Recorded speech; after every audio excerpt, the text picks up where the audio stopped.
ಮೂಲ ಯುದ್ಧಕಾಂಡ ಎಲ್ಲಿಂದ ಪ್ರಾರಂಭ ಆಯಿತು ಅಂತ ಹೇಳಿದರೆ, ರಾಮಾಯಣದಲ್ಲಿ ಸೀತೆ ಮಾತೆಯನ್ನು ಅಪಹರಣ ಮಾಡ್ಕೊಂಡು ಹೋದಾಗ ಯಾವಾಗ ಶ್ರೀರಾಮಚಂದ್ರ ಯುದ್ಧ ಸಾರಬೇಕು ಅಂತ ನಿರ್ಧಾರ ಮಾಡಿದಾಗ ಅಲ್ಲಿಂದ ಪ್ರಾರಂಭ ಆದಂಥದ್ದು ಯುದ್ಧಕಾಂಡ. ತದನಂತರ ನೀವು ಮಹಾಭಾರತ ನೋಡಿದ್ರೂ ಎಲ್ಲ ಯುದ್ಧ ಆಗಿರೋದು ಒಂದು ಹೆಣ್ಣಿನಿಗೋಸ್ಕರನೇ, ದ್ರೌಪದಿ ಮಾತೆಗೋಸ್ಕರ. ಸೊ ಯುಗದಲ್ಲಿ ಯಾವಾಗೆಲ್ಲ ಅಧರ್ಮ ಆಗಿದೆ, ಯಾವಾಗೆಲ್ಲ ಒಂದು ಯುದ್ಧ ಪ್ರಾರಂಭ ಆಗಿದೆ, ಅದಷ್ಟಕ್ಕೂ ಕಾರಣ ಒಂದು ಹೆಣ್ಣು. ಆ ಹೆಣ್ಣಿನ ರಕ್ಷಣೆಗೋಸ್ಕರ, ಹೆಣ್ಣಿನ ಗೌರವಗೋಸ್ಕರ. ಅದು ನಮ್ಮ ಭಾರತದ ಶ್ರೇಷ್ಠತೆ. ಈಗಲೂ ಕೂಡ ಎಷ್ಟೊಂದು ಜನ ಹೆಣ್ಮಕ್ಳ ಮೇಲೆ ಅತ್ಯಾಚಾರ ಆದಾಗ ನಾವು ಕ್ಯಾಂಡಲ್ಗಳನ್ನ ಹಿಡ್ಕೊಂಡು ಮೆರವಣಿಗೆ ಮಾಡ್ತೀವಿ, ಪ್ರೊಟೆಸ್ಟ್ ಮಾಡ್ತೀವಿ, ಒಂದು ದೊಡ್ಡ ಸುದ್ದಿ ಆಗುತ್ತೆ. ಅದಾದ ನಂತರ ಇನ್ನೊಂದು ಯಾವುದೋ ಕೇಸ್ ಬೆಳಕಿಗೆ ಬರುತ್ತೆ, ಮತ್ತೆ ತಿರುಗಿ ಅದಕ್ಕೊಂದು ಪ್ರತಿಭಟನೆ ಶುರುವಾಗುತ್ತೆ. ಸೊ ಒಂದ್ರ ಮೇಲೆ ಒಂದು ಇದು ನಡೀತಾನೆ ಇರುತ್ತೆ. ನಾವು ಈಗಿನ ಸಮಾಜದಲ್ಲಿ ಬರೀ ಒಂದು ಪ್ರತಿಭಟನೆ ಮಾಡಿ ಒಂದು ಕೂಗನ್ನು ಇಟ್ಟುಬಿಟ್ಟು ಸುಮ್ಮನೆ ಕೂತ್ಕೊಳ್ಳೋದಲ್ಲದೆ ಇದು ದಿನನಿತ್ಯದ ಯುದ್ಧ ಆಗಬೇಕು.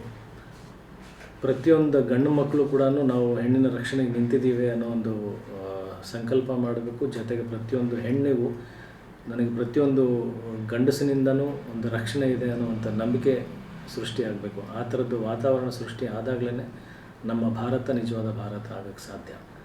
ಸೊ ಆ ನಿಟ್ಟಿನಲ್ಲೇ ನನ್ನದು ಒಂದು ಪ್ರಯತ್ನ, ನನ್ನ ಕಡೆಯಿಂದನೂ ಹೆಣ್ಮಕ್ಳಿಗೆ ಒಂದು ಆಶ್ವಾಸನೆ, ಒಂದು ಭರವಸೆ ಯುದ್ಧಕಾಂಡ ಸಿನಿಮಾದ ಮುಖಾಂತರ.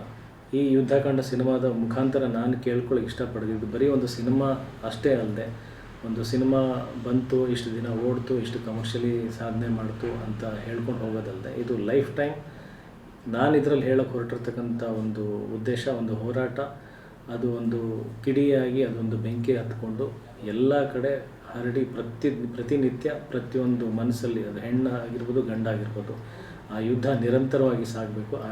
ಆ ಯುದ್ಧಕ್ಕೆ ಒಂದು ಫುಲ್ ಸ್ಟಾಪ್ ಅಂತ ಏನು ಹೇಳ್ತೀವಲ್ಲ, ಅದು ಒಂದು ದಿನ ಬಂದು ನಿಂತು ಅದಕ್ಕೊಂದು ಗೆಲುವು, ನಿಜವಾದ ಗೆಲುವು ಸಮಾಜದಿಂದನೇ ಅದು ಸಾಧ್ಯ. ಆ ಗೆಲುವು ಪ್ರಾಪ್ತಿಯಾಗಬೇಕು ಅನ್ನೋದು ನನ್ನ ಆಸೆ.